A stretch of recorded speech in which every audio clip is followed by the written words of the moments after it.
꿈같은 일이 일어났습니다. 기적과 축복의 주인공이 됐습니다. 나를 통해 한 영혼을 구원했습니다. 할렐루야. 큰 소리로 박수 치기 바랍니다. 할렐루야. 여러분, 지난주에 우리는 행복한 인생을 살려면 어떻게 해야 되는가? 행복의 법칙, 감사하는 인생을 살아야 되는데, 감사하는 인생은 어떻게 살 수가 있어요, 여러분? 아까 1부 때 물어보니까 기억을 못 하시더라고. 한 주간 동안 너무 바빠가지고. 세 가지 말씀드렸잖아요. 어떻게 하세요? 진짜를 가까이 하라. 가짜를 가까이 하면 인생이 허무해요, 그죠? 진짜를 가까이 하라. 말씀을 가까이 하고, 주님을 가까이 하고, 예배를 가까이 하고. 할렐루야. 반응이 있어야 되는데 멍하니 앉아있어. 오늘 처음 오신 분들이에요. 다시 한번, 말씀을 가까이 하라, 예배를 가까이 하라. 할렐루야. 그리고 두 번째는 가슴 설레며 살아라. 뭐 때문에 가슴 설레라고 그랬어요? 주님을 만난 그 감격 때문에. 그래서 그 샴 쌍둥이 처음으로 분리수술 성공한 미국의 그 의사가 일평생 그 주님 만난 감격 가지고 살았다고 그러죠, 그죠? 그런 말씀을 드렸고, 마지막으로는 어떻게 했어요? 밝게 웃으면서 감사해라. 할렐루야. 그래서 여러분, 감사가 행복의 비결인 줄로 믿습니다. 그러면 옆 사람하고 인사합시다. 감사합시다. 여러분, 사람은 나이가 들수록 익어갑니다. 그런데 세상 사람들은 나이가 들수록 이런 면이 있어요. 원망과 불평이 쌓여갑니다. 그런데 우리 하나님의 사람들은 나이가 들수록 감사가 쌓여야 될 줄로 믿습니다. 여러분, 뭐가 쌓여요? 감사가. 그래서 그냥 무슨 말만 하면 감사가 나와야 되는데, 참 저도 여러분들 앞에서 이렇게 설교하지만 가까운 사람들하고 편한 사람들하고 있을 땐 참 감사를 말하지 못하고 먼저 그냥 본질을 얘기하고 또 불편한 걸 얘기하고 안 좋은 걸 얘기할 때가 참 많아요. 그럴 때마다 참 마음이 찔리고 괴로운데, 여러분 따라합시다. 뭐든지 노력해야 됩니다. 그죠? 밥하는 것도 노력해야 되는 거예요. 그래야 잘하는 거예요. 요즘 뭐 밥솥이 다 해준다고 그러지만 노력하지 않고 되는 건 하나도 없어요. 그러니까 여러분, 신앙생활도 감사하는 것도, 믿음생활도, 기도하는 것도 뭐 해야 돼요? 노력해야 되는 거예요. 오늘 예배드리는 것도 여러분이 어떻게 돼요? 노력했기 때문에 이 자리에 나온 줄로 믿습니다. 제가 알기로 어떤 분은 평상시에 이렇게 모시러 오던 차가 있었는데 차가 없었어. 그런데 예배드리러 가야 되겠다. 그리고 어떻게 해요? 노력을 했으니까 온 거고. 또 어떤 분은 지난주에 몸이 아파서 못 오셨어요. 근데 오늘 어떻게 또 내가 오늘은 와서 예배 드려야 되겠다. 할렐루야. 그런 다 노력과 결단이 있으니까 하나님 앞에 예배 드릴 수 있는 거예요. 그래서 여러분, 우리가 참 감사를 노력해야 되는데, 디모데전서 2장 1절에 보면 모든 사람을 위해서 간구와 기도와 도고와 감사를 하라 그랬습니다. 간구, 기도, 도고. 도고는 이제 본을 보이는 그런 행동을 말하는 거거든요. 중요한 것은 이렇게 기도하고 감사해야 되는데, 모든 사람에게 감사하라 그러는 거예요. 그런데 여러분, 우리가 어떤 부정적인 어떤 잘못된 말에 한번 딱 붙잡히면은 그 의미 없는 말 때문에 감옥에 갇혀버려요. 제가 그 전에 한번 말씀드렸지만, 어떤 분이 며느리가 시아버지를 엄청 미워해요. 근데 시아버지가 돌아오시고 나서 막 울면서 그런 얘기를 하는 거예요. 왜 시아버지를 미워하게 된다 그랬더니, 자기가 결혼해서 애 낳을 때는 아무것도 안 하셨는데 둘째 며느리가 들어와서 애를 낳았을 때는 뭐 포대기인가요? 뭐 그거를 선물해 줬대. 근데 그게 너무 서운하더래. 그럴 수 있어요. 사람이 작은 거에도, 큰 거에만 사람이 무너지는 건 아니잖아요, 그죠? 그게 너무 서운하더래. 그래가지고 시아버지를 계속 미워했대요.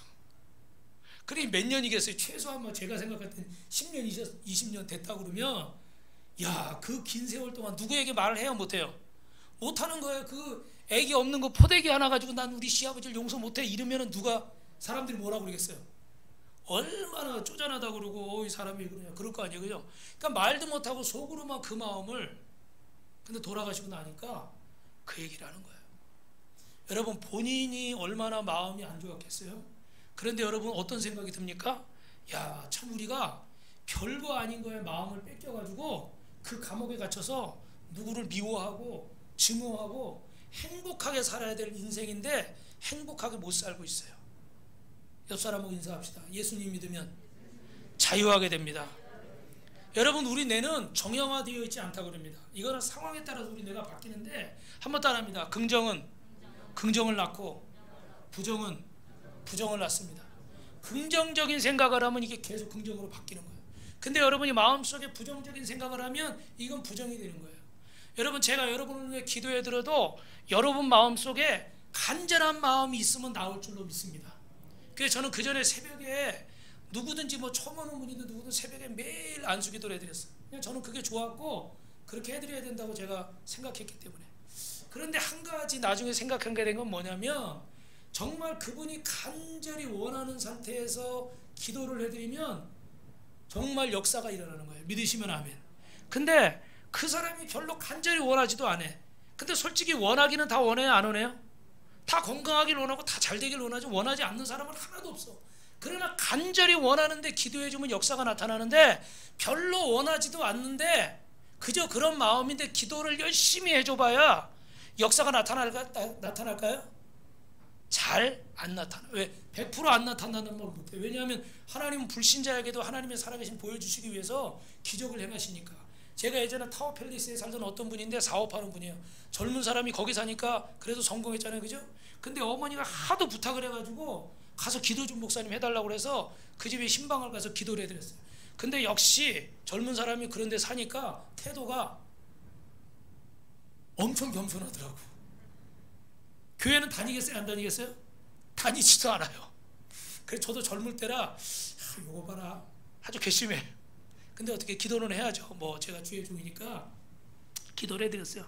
근데 기도를 받기 전에는 그렇게 거시기한 사람이 기도를 받고 나더니 갑자기 얼굴이 뭔가 이렇게 상기돼가지고 헐린 것처럼 그런 거예요.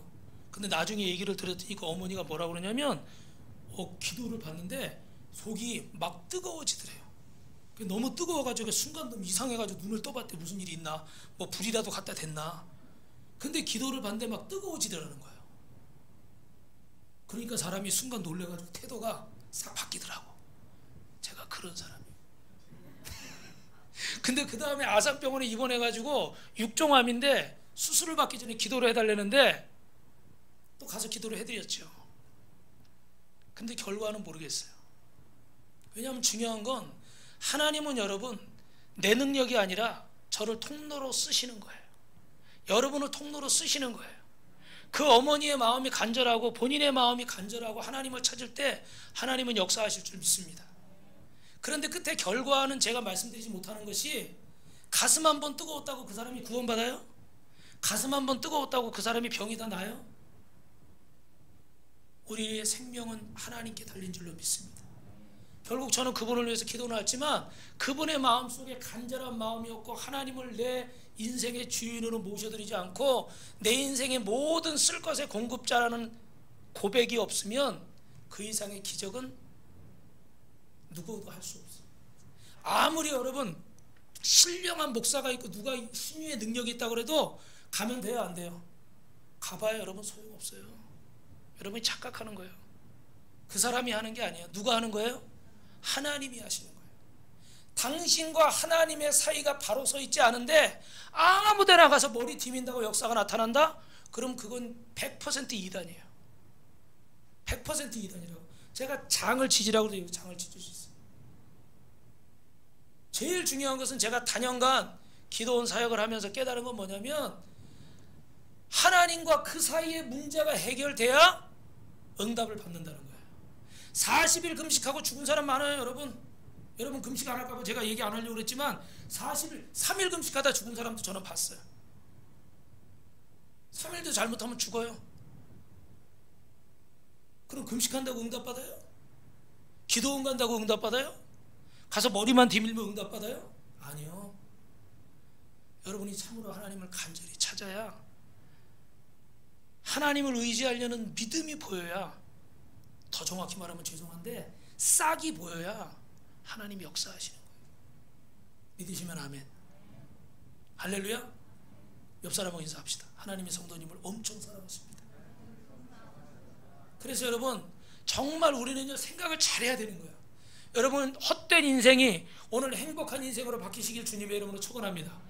그러면 오늘 그리스도인의 진짜 행복이 뭔가, 이런 주제로 말씀을 나누기 원하는데, 오늘 이제 민족의 명절이라 뭐 가족들 만나러 가신 분들도 계신데, 오늘 예배 나오신 분들은 여러분 정말 참 주님의 이름으로 사랑합니다. 한 번만 더 인사합시다.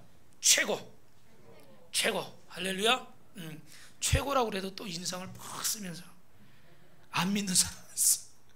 여러분 최고입니다. 할렐루야. 자, 여러분 인류의 역사를 바꾼 세 개의 사과가 있어요. 저 가운데 있는 분은 누구겠어요? 하와겠죠, 그죠? 여러분 보다시피 선악과를 먹었어요. 뱀의 유혹에 넘어가서 선악과를 먹고, 그래서 이것 때문에 어떻게 돼요? 온 인류가 원죄, 오리지널 신. 갓난아기는 사실 여러분 태어났는데 죄가 있다고 말하면 참 이상하죠. 그런데 모든 인류는 이 하와의 아담의 선악과 때문에 죄를 안고 태어나게 됐습니다. 그래서 에덴 동산에서 추방당하고, 여인들은 해산에 고통을 겪어야 되고, 남자들은 평생 땀 흘리면서 밭을 일구고 일을 해야 되는 이런 고통을 겪게 됐습니다. 그리고 인류의 역사를 바꾼 두 번째 사과가 있는데, 저 옆에 머리 긴 남자분이 있죠, 그죠? 여러분 짐작하실 거예요. 뉴턴의 사과. 뉴턴이 그때 중세시대에 학교가 폐쇄됐을 때 고향에 가서 사과나무에 이렇게 기대에 앉아 있었습니다. 그런데 사과가 위에서 뚝 떨어지는 거예요. 근데 우리 같으면 어떻게 돼요? 이거 사과 주워 먹어야 되겠다. 그죠? 저 같으면 그 생각했을 것 같아. 근데 뉴턴은 어떻게, 왜 모든 물체는 위에서 아래로 떨어질까? 그래서 뭘 발견해요? 중력을 발견한 거잖아요. 그래가지고 코페르니쿠스, 갈릴레오가 지정하던 그 지동설이 완성이 된 거예요. 그 전까지 여러분 아시지만 지구가 네모나다고 생각해서 저 바다 지평선 끝에 가면 다 떨어져 죽는다고 생각했어. 예. 그리고 어떻게 우리가 도는 게 아니라 태양이 지구를 중심으로 돈다, 이렇게 생각, 천동설 같은 게 있었잖아요, 그죠? 근데 이 발견이 이 지구를 아주 위대하게 바꾸는 거예요. 할렐루야. 네. 그런데 마지막 세 번째로 저 끝에 조금 좀 얼굴이 좀 찌그러져 보이는 사람 누굴까요? 그 유명한 스티브 잡스. 굳이 설명하지 않아도 한 입 깨문 것 같은 저 사과, 그죠?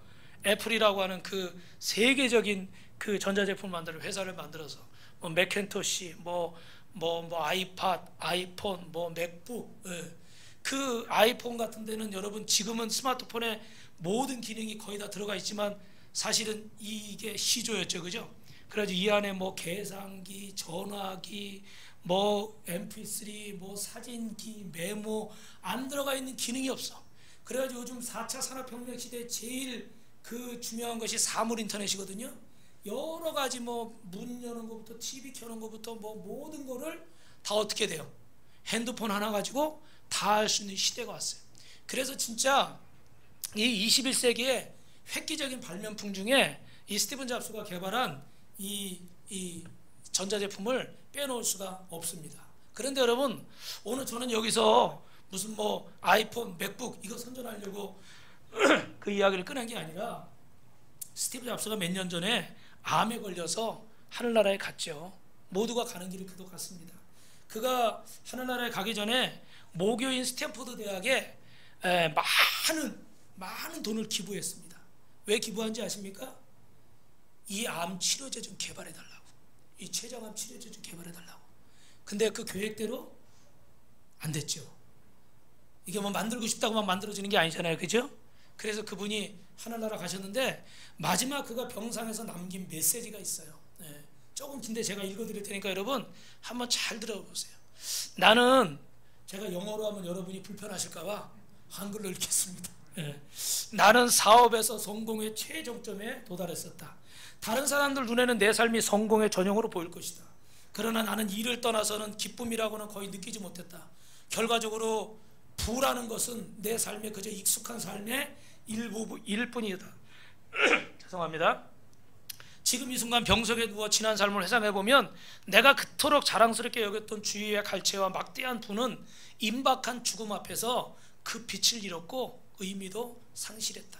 어두운 방 안에서 생명보조장치에서 나오는 푸른 불빛을 물거깊이 바라보며 낮게 윙윙거리는 기계 소리를 듣고 있으면 죽음의 사자의 숨결이 점점 가까이 오는 것을 느낀다. 그리고 좀 중간에 빼고요. 그는 돈 버는 일보다는 더 중요한 뭔가가 되어야 한다. 그건 인간관계가 될 수 있고 예술일 수도 있으며 어린 시절부터 가졌던 꿈일 수도 있다. 쉬지 않고 돈 버는 일에만 몰두하다 보면 결과적으로 삐뚤어진 인간이 될 수밖에 없다. 바로 나같이 말이다. 부에 의해 조성된 환상과는 달리 하나님은 우리가 사랑을 느낄 수 있도록 감성이란 것을 모두의 마음속에 넣어주셨다. 평생에 내가 벌어들인 재산은 가져갈 도리가 없다. 내가 가져갈 수 있는 것이 있다면 오직 사랑으로 점철된 추억뿐이다. 그것이 진정한 부이며 그것은 우리를 따라오고 동행하며 우리가 나아갈 힘과 빛을 가져다 줄 뿐이다. 사랑은 수천 마일 떨어져 있더라도 전할 수 있다. 삶에는 한계가 없다. 가고 싶은 곳이 있으면 가라. 오르고 싶은 곳이 있으면 올라가 보라. 모든 것은 우리가 마음먹기에 달렸고 우리의 결단 속에 있다. 어떤 것이 세상에서 가장 비싼 침대일까? 그것은 병석이다. 우리는 운전수를 고용해 차를 운전할 수도 있고 직원을 고용해서 우리를 위해 돈을 벌게 할 수도 있지만 고용을 하더라도 다른 사람에게 병을 대신 앓도록 시킬 수는 없다. 물질을 잃어버려도 되찾을 수 있지만 절대 되찾을 수 없는 게 하나 있으니 그것은 바로 삶이다. 생명이다. 현재 당신의 인생이 어느 시점에 이르렀든지 상관없이 때가 되면 누구나 인생이란 무대에 막이 내리는 날을 맞게 될 것이다. 가족을 위한 사랑과 부부간의 사랑과 그리고 이웃을 향한 사랑을 귀히 여기라. 자신을 잘 돌보기 바란다. 이웃을 사랑하라. 할렐루야. 그래서 마지막 말은 잘 생각해보라. 여러분 이 이야기를 들으면서 몇 가지 포인트를 발견하셨을 거예요. 여러분 정말 여러분의 인생이 후회가 없기 위해서는 이런 이야기들을 마음에 새겨야 될 줄로 믿습니다. 여러분 이 사람은 세계에서 첫째 둘째 가는 부자였어요. 정말 여러분이 매일 고민하는 그 돈 너무너무 많아서 어디 있는지도 모를 정도로 누리고 살던 사람이에요. 전 세계 사람들의 이 부러움과 박수를 받던 그런 사람이에요. 그런 사람이 돈을 들여서 그 세계적으로 실력 있는 곳에 그 수십억 수백억을 갖다 주면서 나를 위해 치료제 개발해달라고 해도 진시황이 그 많은 신하들을 두고도 자기 목숨 건질 수 없다는 것처럼 이분도 마찬가지예요. 저와 여러분도 마찬가지입니다. 가장 생명이 중요한 그 삶을 생명을 잃어버린 인생은 아무 의미가 없는 것이에요. 사랑하는 성도 여러분, 오늘 우리가 읽은 전도서 1장 2절에 너무 유명한 말씀이 있죠. 2절 같이 읽어볼까요? 전도자가 이르되 헛되고 헛되며 헛되고 헛되니 모든 것이 헛되다. 여러분이 잘 아는 것처럼 솔로몬은 세상의 모든 것을 누렸다고 해도 과언이 아닙니다. 그는 정말 지혜가 있었고요, 부귀영화도 누렸고요, 성공도 누렸고, 그 솔로몬이 있을 때 성전이나 성전에 쓰여지는 모든 물건이 얼마나 부귀가 대단했냐면 대부분의 것들을 다 그분으로 도금할 정도로 그렇게 금이 막 넘쳐났어요. 그래서 이스라엘 성전이 침략당할 때 적들이 와가지고 어떻게 했다고 그래요? 그 성전의 궁에 붙어있는 금들을 다 뜯어냈잖아요. 어마어마했던 거예요. 어떻게 할 수가 없어가지고 그냥 다 벽에다 갖다 발랐어요. 그 정도였어요. 그리고 그 쾌락은요, 이게 남자들이 제일 부러워하는 거야. 그 안에 우리로 말하면 궁녀들이 1000명이 넘게 있었대요. 여기 계신 분들은 다 점잖아가지고 가만히 계시네. 이 얘기만 하면 남자들이 다 에이. 그런데 세상에 뭐 좋다는 것은 다 해봤던 사람이에요. 그런데 그 사람이 헛되고 헛되며 헛되고 헛되다 그러니까 사람들이 불만이 있어. 왜? 지는 다 해보고 우리는 다 못해봤는데 자기는 다 해보고 뭐 헛되고 헛되다 이러잖아요. 그죠? 근데 정말 모든 것을 다 해본 사람의 입장에서 아무리 다 해봐도 진정한 행복이 거기에 없더라는 거죠. 그래서 오늘 여러분 본문 4절에서 7절에 보면 한 세대는 가고 한 세대는 오고 해는 뜨고 해는 지되 그 떴던 곳으로 빨리 돌아가고 바람은 남으로 불다가 북으로 돌아가고 모든 강물은 다 바다로 흐르되 바다를 채우지 못하여 강물은 어느 곳으로 흐르든지 그리로 흐르느니라. 이게 자기 뜻대로 안 되는 거예요. 여러분 제가 이렇게 브릿지 설명하다가 고난, 질병, 저주, 세 번째가 저주인데 사람들이 여기에서 다 눈이 커집니다. 저주가 뭘까요? 저주는 인생이 내 뜻대로 안 되는 거예요. 막 부자로 살고 싶고 건강하게 살고 싶고 자식도 잘 키우고 싶고 뭐 결혼 생활도 잘하고 싶고 사업도 뭐도 공부도 잘하고 싶고 다 잘하고 싶은 마음이에요. 근데 그게 뜻대로 안 되는 거예요. 여러분도 신문에 보셨지만 저는 지난주 지지난주에 그 자영업자들 막 데모도 하지만 그분들 중에 20년 동안 하던 가게를 줬고 자기 그거 월세방 빼가지고 직원들 밀린 월급 주고 자살하시는 분들 보면서 너무너무 안타깝고 속상하고 참 마음이 안 좋더라고요. 그래도 20년을 그렇게 장사하면서 그렇게 열심히 살았는데 마지막 이제 할 수 있는 방법이 없어서 자기 월세방 빼가지고 직원들 미안하니까 월급 주고 자기는 극단적인 마지막을 가는 거예요.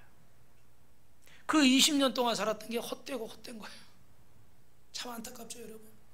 물질을 바라보고 사는 인생, 성공을 바라보고 사는 인생, 쾌락을 바라보고 사는 인생, 헛되고 헛될 수밖에 없어요. 그러면 여러분 따라합시다. 거듭납시다. 따라합시다. 거듭난 자에게는 헛된 것이 없습니다. 오늘 이게 두 번째, 여러분 설교 노트에 적으세요. 요한복음 3장 우리 5절 6절 같이 읽어봅니다.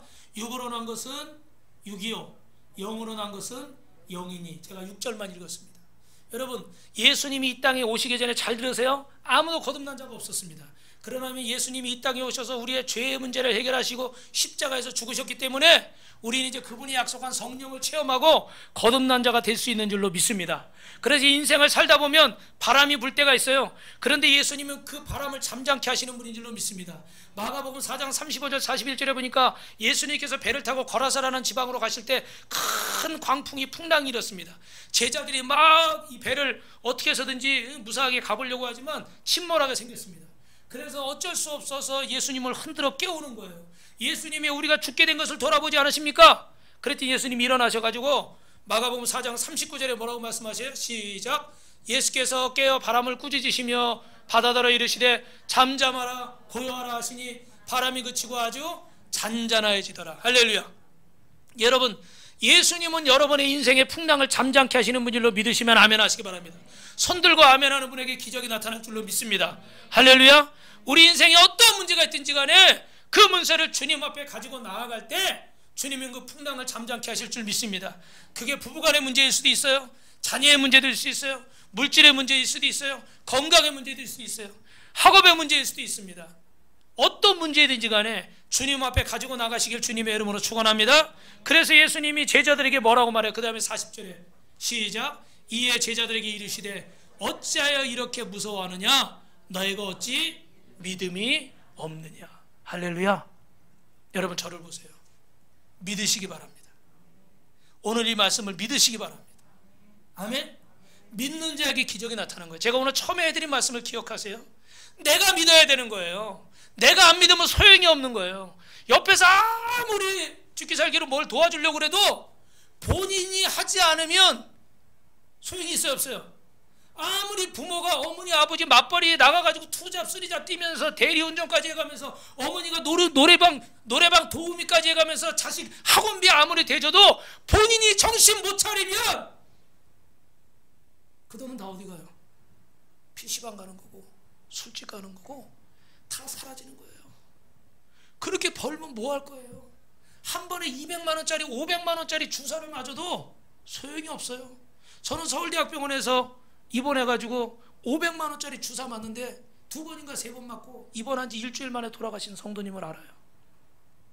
그분이 얼마나 이렇게 했는지 저는 알아요. 제가 교회를 개척할 때 그분한테 굉장히 고통을 받았거든요.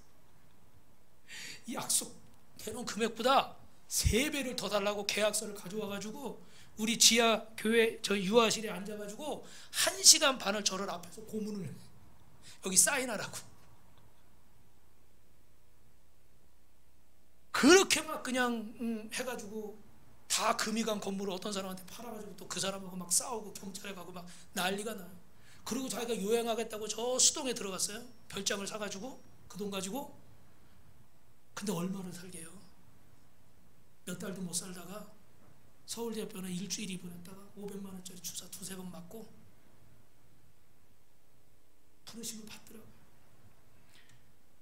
가족들 입장에서 참 마음 아프죠, 그죠? 그런 것들이 모든 사람이 다 그런 건 아니겠지만 참 안타까운 거예요. 여러분, 오늘 우리 인생에 풍랑을 잠잠케 하시는 분은 예수밖에 없음을 믿으시길 주님의 이름으로 축원합니다. 할렐루야. 그렇다고 돈을 많이 버시지 말란 건 아니에요. 돈도 많이 버세요. 그래야 11조도 많이 할 거 아니에요, 그죠? 감사헌금도 하고. 지난주에 우리 어떤 성도가 이제 새 차는 아니지만 중고차를 샀는데 감사헌금을 했더라고. 그 차도 좀 사세요. 감사헌금도 하고. 근데 조금 하지 말고 좀 많이 하고. 자기는 비싼 차 사면서 감사헌금은 이렇게 하지 말고 감사도 최선을 다해서 하시고. 옆 사람하고 인사합시다. 감사도 최선을 다해서 합시다. 저는 제가 그 전에 서울에 사역할 때 우리 목사님이 이 감사 때마다 무슨 부활절 뭐 때마다 11조만큼 감사헌금을 하래요. 그리고 아니면 차 샀으면 차값만큼 감사헌금을 하래요. 그리고 제가 부교육자인데 참 이해가 안 되는 거예요. 차 사는 것도 막 활부로 사는데 무슨 차값만큼 감사헌금을 해. 그게 좀 억지스럽잖아요, 그죠? 그랬는데 나중에 이렇게 보니까 또 저도 그런 비슷한 설교를 하게 되더라고. 그런데 저도 그렇게까지는 못했지만 당시 최선을 다해서 제가 이렇게 할 수 있는 상황에서 그때 제 입장에서 굉장히 큰 돈이었어요. 그래서 그거를 3년 동안 활부로 갚으면서 그만큼을 헌금을 했어요. 근데 중요한 건 제가 그 물질을 하나님 앞에 마음을 주셨으니까 드렸겠죠, 그죠? 드리면서 뭐라고 기도했냐면 3년 동안 이거 이자도 갚아야 되잖아요. 그러니까 이게 사실은 빌린 돈이니까 내 돈이 아니니까 안 해도 돼. 근데 하나님이 사실 어떤 분을 통해서 차를 주셨기 때문에 저 같은 경우는 감사를 안 할 수가 없더라고, 정말. 그래서 그럼 하나님 제가 감사헌금 하는데 그 대출을 받아가지고 하면은 사실 빚내서 하는 거잖아요. 그래서 고민을 하다가 우리 사모님하고 결정을 하고 중요할 때는 우리 사모님한테 물어봐야 돼요. 왜냐면 저보다 믿음이 좋아가지고 저는 끝에 가서 이렇게 막 설교하다 끝에 가서는 믿음이 없어가지고 이러고 있는데 우리 사모님은 해야죠. 딱 이렇게 하는 거야. 그러니까 또 결제가 나가지고 그래서 제가 이렇게 기도했어요. 하나님 이자까지 다 쳐주세요. 이자까지 다 계산해 주세요. 하나님이 이자까지 받으신 줄로 믿습니다. 예. 그래서 하나님 앞에 여러분 감사를 해야 되는데 이 여러분을 괴롭히는 인생의 풍랑이 무엇인가? 여러분 정신질환 귀신 들리고 요새 그렇게 우울증 조울증이 많죠. 코로나 블루라고 그러잖아요, 그죠? 오늘 예수님의 능력으로 치료될 줄로 믿습니다. 죄송하지만 바람을 피우던 남편도 마음을 잡게 될 줄로 믿습니다. 우울증을 앓던 아내도 치료될 줄로 믿습니다. 적응을 못하던 자녀들도 목표를 갖게 될 줄로 믿습니다. 질병 때문에 병원의 문턱을 정말 닳도록 드러다니던 분도 건강하게 될 줄로 믿습니다. 항상 물질이 부족해 고통받던 인생이 풍요로운 인생이 될 줄로 믿습니다. 그래서 여러분 우리 인생은 예수님을 만나면 그 풍랑이 잠잠게 됩니다. 여러분 예수님을 만나고 거듭나시길 주님의 이름으로 축원합니다. 옆에 분하고 인사합시다. 예수님을 만나고 거듭납시다. 할렐루야. 여러분 미국의 어느 목사님이 아침에 식당을 갔어요. 그런데 그 미국에는 이렇게 서빙하는 분 웨이트레이스라고 그러잖아요, 여자분을. 그분이 이렇게 서빙을 하는데 접시를 텅 갖다 놓는 거예요. 기분이 나빠가지고 표정도 그렇고 뭐 맛있게 드세요도 없고 그게 기분이 나빠. 그래가지고 미국에는 팁 문화가 있잖아요, 그죠? 외국에는 그 팁을 놓고 나와야 되는데 그냥 기분 나빠서 이제 목사님 나오려고 했는데 성령님이 갑자기 마음속에 팁을 놓고 나가라는 거예요. 많이 놓고 나가라는 거예요. 아니 주님, 저렇게 부르신 줄 알았는데 제가 왜 팁을 놓고 나갑니까? 무슨 일이 있어서 그럴 수 있지 않냐? 팁을 많이 놓고 나가라. 그래서 10달러를 놓고 나가. 미국에서 10달러 팁 놓고 나오는 거 큰 돈이래요. 보통 1달러, 2달러 놓고 나오지. 그래서 그 팁을 놓고 나오는데 그 여자분이 따라 나오면서 손님, 이거 돈 놓고 가신다고 가져가라고 따라 나온 거예요. 그랬더니 목사님이 자매님 가지시라고. 자매님 드리는 이 팁이라고. 왜 저한테 이런 걸 주시냐고. 보니까 자매님 표정이 지금 너무 힘든 일이 있는 것 같은데 혹시라도 이거라도 갖고 조금이라도 기분이 좋아지라고 그래서 제가 놓고 나왔다고. 자매님 가지시라고. 그러니 갑자기 여자분이 막 우는 거예요. 알고 보니까 뭐라고 그래요? 어젯밤에 남편에게 이혼을 당했습니다. 그러면서 사연을 막 얘기하는 거예요. 그리고 그 안에서 위로하고 이 목사님이 예수님을 전하고 이 자매가 예수를 믿게 된 줄 믿습니다. 할렐루야. 그러니까 이 순간에 이 목사님이 하는 고백이 그 순간에 내가 인간적인 마음으로 이렇게 하고 나왔으면은 이 한 영혼을 구원할 수 있는 기회를 놓쳤을 거 아니에요, 그죠? 그런데 그 순간에 주님의 음성에 순종을 했더니 성령께서 그런 귀한 역사를 이루셨다는 거예요. 할렐루야. 저도 이번 주에 여러분 우리 사모님하고 사진을 보여주세요. 우리 사모님하고 전도를 열심히 나갔습니다. 이번 주에는 엄청 많이 월요일부터 토요일까지 계속 나가서 전도를 했어요. 근데 사실은 뭐 이틀에 한 번, 3일에 한 번도 하는데 계속 하나님 만나러 하시더라고요. 우리 뭐 그 방송실에 앰프가 고장 나가지고 앰프 이렇게 좀 사러 갔는데 그 만난 분은 지하 주차장에서 저 맨 밑에 오른쪽 3장 있는데 맨 밑에 저 모자 쓴 아저씨 60이 넘었대요. 음악 하시는 분이래. 이렇게 밤무대에서. 그래가지고 그 지하 주차장에서 제가 선생님 잠깐 3분만. 왜냐면 제가 갑이잖아요. 제가 돈을 줘야 되니까. 그래가지고 붙잡고 3분을 이렇게 하고 영접기도까지. 신기한 거는 영적 기도를 다 따라한다는 거죠. 그 밑에 카페 사장님, 뭐 저 식당에 갔다가 식당 사장님, 또 우리 아랫집 청년, 저기 전도사님 사는 우만동 갔다가 우리 저 아들 기다리다가 할머니 아파트에 앉아 계신 분, 그 다음에 우리 또 사모님, 그 다음에 넘겨주세요. 우리 사모님이 또 전도를 이번 주에, 할렐루야, 박수 한번 해봅시다. 맨날 제 옆에만 붙어 있다가 요새 우리 식구들이 막 핍박을 하는 거예요. 엄마가 직접 해야지, 맨날 따라만 다니냐고. 그러더니 우리 사모님이 이번 주에 감동을 받고 직접 나가가지고 혼자 나가서 저렇게. 근데 중요한 거는 뇌물이 너무 커요. 저 복숭아 막 그냥 사오던 거 막 하나씩 막 줘버리는 거야. 그래가지고 왔을 때 몇 개 안 남았더라고. 근데 중요한 건 쟤네들이요, 여러분 글을 읽어보시면 계실지 모르지만 막 하나님 나는 죄인입니다, 예수님 날 위해 십자가 지고 부활하신 것을 믿습니다, 떼창으로 쟤네들이 길에서 막 큰 소리로 막 따라하는 거예요. 사모님이 막 누가 올까 봐 걱정이 되더래. 근데 저렇게 저 위에는 미장원에 몇 년 동안 미장원 갔는데 손님이 있어가지고 계속 못하다가 2년 만에 이번에 그냥 큰 맘 먹고 가가지고 브리지를 전했는데 영적 기도를 하고, 할렐루야. 저도 저기 시장에서도 그냥 옆 사람하고 인사합시다. 복음에는 불가능이 없습니다. 여러분, 그러니까 뭐 솔직히 말하면 여러분, 하나님은요 우리 교회 부흥보다는 영혼 구원에 관심이 있으세요. 목사님들은 다 저부터도 자기 교회 부흥, 저 사진을 올려드리면 우리 목사님들이 하나같이 전화 와서 물어보는 건, 목사님 그래서 부흥이 되고 뭐 어떻게 돼서 양육이 어떻게 되고 이런 것만 물어봐.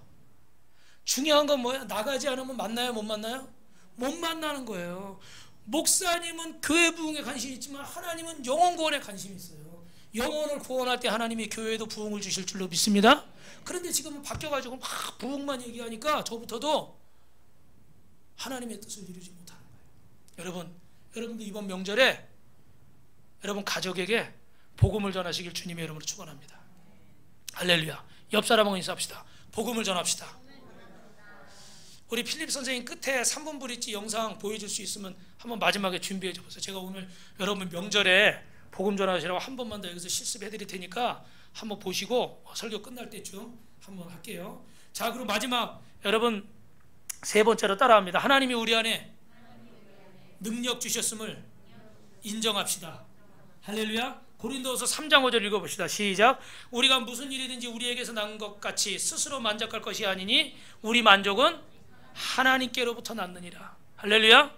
고린도전서 3장 21절에 시작. 그런즉 누구든지 사람을 자랑하지 말며 만물이 다 너희 것임이라. 할렐루야. 여러분, 내가 하는 게 아니야. 내 능력이 아니에요. 우리는 순종하면 주님이 하실 줄로 믿습니다. 주님이 하실 줄로 믿습니다. 좀 전에 사진 보여드렸지만 막 할머니들이 세 분 네 분 몰려 계시더라고. 근데 사람이 많이 있을 땐 사실은요 거부다 갈 가능성이 많거든요. 자기들끼리 막 이야기를 하기 때문에. 근데 또 사모님이 하자고 그래서 저도 몇 사람 했기 때문에 안 하고 있으려고 그랬는데 용기를 내서 갔어요. 또 갔더니 여러분 또 그분들이 들으시더라고. 할렐루야. 할렐루야. 여러분, 우리가 안 된다고 하고 안 하면 못 하는 거예요. 그런데 우리가 믿고 순종하려고 하면 누가 행하십니까? 하나님이 하시는 거예요. 어떤 분은 그래요. 아우, 목사님 그거 한 번 했다 그분이 구원 받나요? 성경에 그렇게 했다고 구원 못 받는다고 있어요? 없어요. 여러분, 왼편에 예수님 한편의 강도로 생각해 보세요. 평생 강도짓 했는지 얼마나 했는지 모르겠지만 주님 나라 임하실 때 나를 기억해 주옵소서. 그때 예수님 뭐라고 그래요? 네가 오늘 나와 함께 낙원에 있으리라. 할렐루야. 구원 받았어요? 못 받았어요? 구원 받았어요. 평생 나쁜 짓 하며 산 사람이 한마디 있다가 구원 받는 거 우리 이해 안 가죠, 그죠? 논리적이지 않잖아요. 합리적이지 않잖아요. 구원은 누구에게 달린 거예요? 하나님께 달린 거예요. 여러분이 100명에 1000명에게 전해서 한 명도 구원 못 받을 수도 있지만 100명 1000명에게 전해서 999명이 구원 받을 수도 있는 거예요. 할렐루야. 우리는 주님이 만나게 하시면 때를 얻든지 못 얻든지 전하시길 주님의 이름으로 축원합니다. 할렐루야. 그래서 여러분, 예수님은요 자기 사람을 사랑하실 때 따라합니다. 끝까지 사랑하신다. 요한복음 13장 1절에 보니까 자기 사람을 사랑하실 때 끝까지 사랑하신다. 끝까지 우리를 사랑하시고 끝까지 우리를 돌보시는 분이에요. 예수님이 지금 십자가 달리셔서 본인도 고통스럽고 지금 막 사경을 헤매고 있는 상황입니다. 그런데 주님 나라에 임하실 때 나를 기억해 주옵소서. 지금 얼마나 힘든 상황이에요, 그죠? 그런데도 주님은 어떻게 하세요? 네가 오늘 나와 함께 낙원에 있으리라. 끝까지 그 영혼을 포기하지 않으시는 거예요. 우리가 이 주님의 사랑을 깨달아야 될 줄로 믿습니다. 여러분, 그리스도인의 진짜 행복은 무엇인지 아십니까? 저를 한번 보세요. 그리스도인의 진짜 행복은 뭔지 아십니까? 저를 따라합니다. 영혼을 구원하는 것입니다. 오늘 말씀을 정리하려고 합니다. 우리 그 부르키나파소의 이현숙 선교사님이에요. 남편하고 같이 허태준 선교사님과 같이 부르키나파소라는 곳에 갔습니다. 그런데 그 환자 신방을 갔다가 남편 선교사님이, 우리 허태준 선교사님이 돌아오다가 그런 데는 그 솥대가 있대요. 솥대. 근데 그 솥대와 부딪혀가지고 차가 몇 번 굴르면서 선교사님이 하늘나라에 가셨어요. 선교지가 지 6개월 만에, 결혼한 지 5년 만에 혼자 됐습니다. 뱃속에는 아이가 있었고, 첫째 아이가 있었고, 둘째 아이가 뱃속에 있었어요. 이 아이들을 데리고 정말 너무너무 막막하죠. 이분이 원래 그 선교사님이 부모님도 두 분 다 안 계셔가지고 이 선보고 이러면 계속 퇴짜를 맞았대요. 근데 이 허태준 선교사님은 이영수 선교사님의 부모님을 뭐 그런 거 따지지 않고 사랑해서 결혼을 했는데, 그런 믿었던 남편이 그냥 그렇게 하늘나라에 가버린 거예요. 그것도 생전 처음 가본 땅에서 6개월 만에. 그러니까 얼마나 막막하겠어요, 그죠? 근데 거기다가 이 첫째가, 지금 사진 나오죠, 저렇게 이쁜 아이가 계속 손톱을 뜯고 피가 날 때까지 뜯고, 직장애가 오고, 정서 불안인 거죠, 그죠? 아버지가 갑자기 사라지니까. 그리고 막 피부색도 다 다르잖아요. 막 흑인들이 이에 막 머리도 마리도 땡기고 막 이러고 그러니까 어느 날은 손목에 이렇게 줄이가 있더래요. 그래가지고 너 이거 뭐냐 그랬더니, 이 어린애가 7살 때인가, 엄마 이렇게 손목을 이렇게 불편으로 이렇게 거봤는데 이렇게 그면 아프지도 않고 그냥 이렇게 죽는다고 그래서 거봤다는 거, 얘가. 정서적으로 완전히 이게 좀 멘붕 상태처럼 이렇게 그런 거예요. 그래가지고 이분이 깜짝 놀라서 이러다 큰일 나겠다 싶어가지고 그때부터 이렇게 막 치료를 받고 이러면서 엄마도 부모님 일찍 여의고 죽을까 그런 생각을 했다. 그러면서 2주 동안인가요? 학교를 안 보내면서 이 아이를 아는 그런 뭐 친척부터 성도들부터 다 찾아다녔대. 이 아이를 데리고.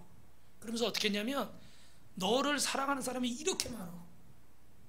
이 집사님도 널 사랑하고, 이모부도 널 사랑하고, 고모도 널 사랑하고, 이 친구도 널 사랑하고, 이 선생님도 사랑하고, 너를 사랑하는 사람이 이렇게 많아. 근데 너 죽으면 돼, 안 돼? 아이가 뭐라고 그러겠어요? 죽으면 안 되지. 할렐루야. 이게 얼마나 여러분 힘들었겠어, 혼자서. 그래가지고 한 번은 이렇게 꿈을 꾸는데, 자기가 버스를 타고 가는데 그 버스 안에는 캄캄하고 불이 꺼져 있고 바깥 세상은 너무 좋아 버리더래. 그래서 자기가 버스에서 내리려고 이렇게 문 앞에 딱 갔는데, 저 뒤에 이렇게 누가 인기척이 느껴서 이렇게 뒷자리 쳐다보니까, 그 뒷자리 있잖아, 5명 앉는 자리. 거기 딱 보니까 거기 남편이 앉아 있더래요, 꿈속에서. 그러면서 내리면 안 된다고 계속 손짓을 하더래요. 그래서 또 안 내리고, 또 조금 있다 바깥 세상 부러워하다가 또 좀 있다 정거장에 도착해서 또 내리려고 그러면 또 남편을 쳐다보면 남편이 또 안 된다고 그러고. 그래서 자기가 안 내렸대요. 그러니까 이 사명의 길이 힘든데 이 길을 어떻게 끝까지 가라는 거지. 그래서 자기는 남편을 믿고 왔는데, 남편이 갑자기 세상을 떠나니까 도대체 내가 선교사인지 뭔지 막 정체성이 막 흔들리더래. 그래서 어느 날 기도원에 가서 이렇게 기도하고 금식하고 있는데 주님이 그런 환상을 보여주시더래요. 유리 조각이 못자국 막 내 손바닥에 이런 것들이 막 잔뜩 있더래요. 깨진 유리, 못자국 뭐 막 그런 것들이 너무너무 아프고 막 그렇더래요. 근데 자기 손을 쳐다보고 있는데 갑자기 주님께서 주님의 손을 탁 내미시더래요. 그러면서 주님이 뭐라고 하시냐면, 나도 아프다. 나는 더 아프다. 지금 사랑하는 남편이 있고 이 선교지에서 이렇게 고통스럽고 괴로운데 얼마나 아파요, 그죠? 속상하고 힘들고. 그런데 나는 더 아프다. 나는 더 아프다. 그 순간에 그 하나님을 향한 원망이 사라지더래요. 아, 주님은 나보다 더 아프시구나. 주님은 나보다 더 괴로우시구나. 그래서 이분이 위로를 받고 선교의 사명을 잘 감당하고 지금은 한국에 들어와서 전도사님으로 계세요. 할렐루야. 여러분, 마태복음 11장 28절 30절입니다. 시작. 수고하고 무거운 짐진 자들아 다 내게로 오라. 내가 너희를 쉬게 하리라. 시편 121편 4절 5절입니다. 이스라엘을 지키시는 이는 졸지도 아니하시고 주무시지도 아니하시리라. 여호와는 너를 지키시는 이시라. 여호와께서 내 오른편에서 내 그늘이 되시느니라. 이 선교사님이 왜 이 사명을 감당할까요? 그리스도인의 진짜 행복은 영혼 구원인 거예요. 여러분이 돈 버는 목적도, 공부하는 목적도, 사는 목적이 영혼 구원이 되시길 주님의 이름으로 축원합니다. 할렐루야. 옆 사람하고 인사합시다. 나를 통해 한 영혼을 구원합시다. 진짜 행복은 그곳에 있습니다.